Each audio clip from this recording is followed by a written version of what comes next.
Сәлеметсіздер ме оқушылар, қалдарыңыз қалай? Бүгін біз 7 сынып физика сабағының 4 тоқсан бойынша жиынтық бағалауын қарастыратын боламыз, яғни ТЖБ-ны қарастырамыз. Бұл жерде бізде 7 тапсырма берілген. 7 тапсырманы орындамас бұрын арнаға тіркеліп, қоңыраушаны басып, достарыңызбен бөлісуді ұмытпаңыздар. Сонымен қатар әрбір шыққан видеоға белсенділік танытсаңыздар, 7 сынып сабақтары толықтай қарастырылады болады. Бірінші тапсырмаға оралайық. Бұл жерде бізге берілген 10 метр секунд жылдамдықпен қозғалған массасы 4 килограмм дененің кинетикалық энергиясын табыңыз деген. Ал балалар есепті шығарайық. Міне оқушылар, мен берілгенін жазып алдым. Бұл жерде бізде жылдамдығымыз масса берілген. Яғни біз кинетикалық энергияны табуымыз керек. Кинетикалық энергияның формуласы бізде массаны жылдамдықтың квадратынан көбейтіп, оны 2-ге бөлеміз. Осы жерде мен сразу жаза салайын. Бізде массамыз 4 килограммға тең. Көбейтеміз, жылдамдығымыз бізде 10 метр секунд, квадраты 2.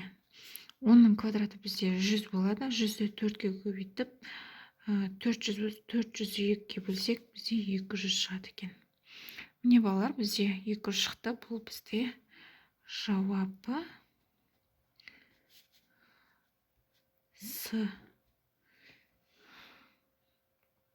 Екінші тапсырманы оқиық. Екінші тапсырмада бізде жер бетінен 4 метр қашықтықтағы орналасқан массасы 50 килограмм дененің потенциалдық энергиясы табыңыз деген. Бізде бұл жерде жейдің мәні көрсетілген. Шығарайық. Екінші есепте қарасаңыздар, бізде берілген, мен жазып алдым. H берілген, масса G берілген. Бізде потенциалдық энергияны табуымыз керек. Потенциалдық энергияның формуласы бізде mgh. Яғни бізде барлығы берілген. Бізде массамыз 4 метрге тең. Көбейтеміз. Кешіріңіздер. Бізде массамыз 50-ге тең. 50 килограммға тең. Көбейтеміз. Бізде G тұрақты мән 10 көбейтілген килограмм. Көбейтеміз 4 метрге тең. Бұл жерде 50-ді 10-ға көбейтіп 4-ге көбейтсек, бізде қанша шығады? 2000 шығады екен. 2000 джоул шығады. Сонда бізде жауабы 2000 джоул шығады. Үшінші тапсырмаға қарайық, балалар. Жай механизм дегеніміз не? Бұл күшті түрлендіріп, қозғалыс бағытын өзгертетін құралдар. В варианты күштерді түрлендіруге пайдаланатын құралдар. С варианты пәк арттыратын құралдар. Д варианты күштің бағытын өзгертуге пайдаланатын құралдар. Дұрыс жауабы А варианты күшті түрлендіріп, қозғалыс бағытын өзгертетін құралдар. Төртінші тапсырмаға өтейік. Төртінші тапсырмада төменде келтірген күндер жиынтығынан суретке сәйкес жердің күшке қатысты орналасу күндерін табыңыз деген. Бұл жерде бізге сурет берілген. Суретте берілгендерді дұрыс жауабын табуымыз керек болады. А, В, С, Д варианттары берілген. Бұл жерде бізде А варианты дұрыс, яғни А 22 желтоқсан, В 21 наурыз, С 22 маусым, Д 23 қыркүйек. Яғни дұрыс варианты А нұсқасы болып табылады. Сонымен 5-ші тапсырмаға өтейік.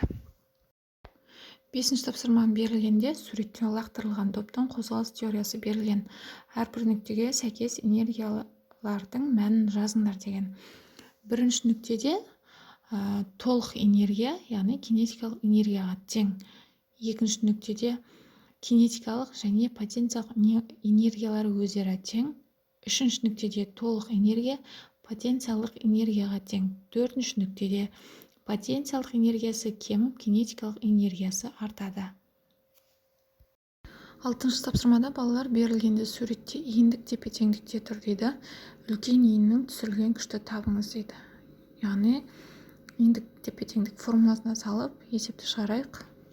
Оқушылар, мен берілгенін жазып алдым. Бұл жерде бізде эффект белгісіз болды. Мына жерден ХБЖ-ға келтіріп алдым. И формуланы жазсаңыздар F1 D1 тең болады F2 D2. Бұл жерде бізде f2-міз белгісіз. F2-ні табу үшін F1 мен D1-ді көбейтіп D2-ге бөлеміз.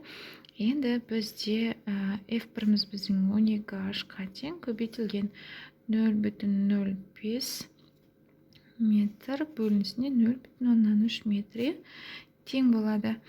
Енді 12-ні 0,105-ге көбейткенде 0,6 шығады. Оның 0,3-ге бөлген кезде бізде 2 шығады екен. Жетінші тапсырма берілгенде бізде суретте жұмысшы пәкі 90% қондырғының көмегімен жүкті көтеруде. Бұл жерде бізде массасы берілген және биіктігі берілген, балалар. Жетте бірінші тапсырмаға қарасаңыздар, бірінші блок түрі және қолданылуы дейді. Бірінші блокқа қарасаңыздар, бұл жерде жылжымайтын блок, яғни күштен ұтпайды, күштің бағытын өзгертеді. Екінші блок бұл жылжымайтын блок, күштен 2 есе ұт береді. Енді жетте үшінші тапсырмаға өтейік. Жетте үшінші тапсырмада жүкті көтеру үшін жұмысшыға берілген күшті табуымыз керек. Содан кейін пайдалы жұмысты және жұмысшының атқаратын толық жұмысын табуымыз керек. Ал есепті шығарайық. Оқушылар, мен берілгені жазып алдым.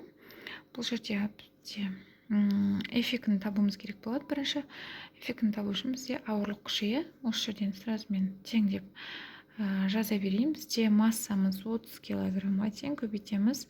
G бізде тұрақты, яғни 10 деп алайық.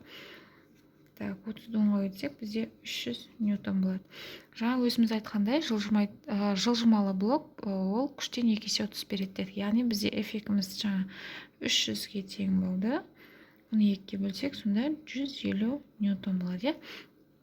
Енді пайдалы жұмысымыз бізде массамыз 30 килограммға тең, G бізде 10-ға, H бізде 1,15-ге тең екен, метр. Сонда 30-ды 10-ға көйтсек 300, 300-ді 1,15-ге көйтсек, онда 450 джоульға тең болады екен.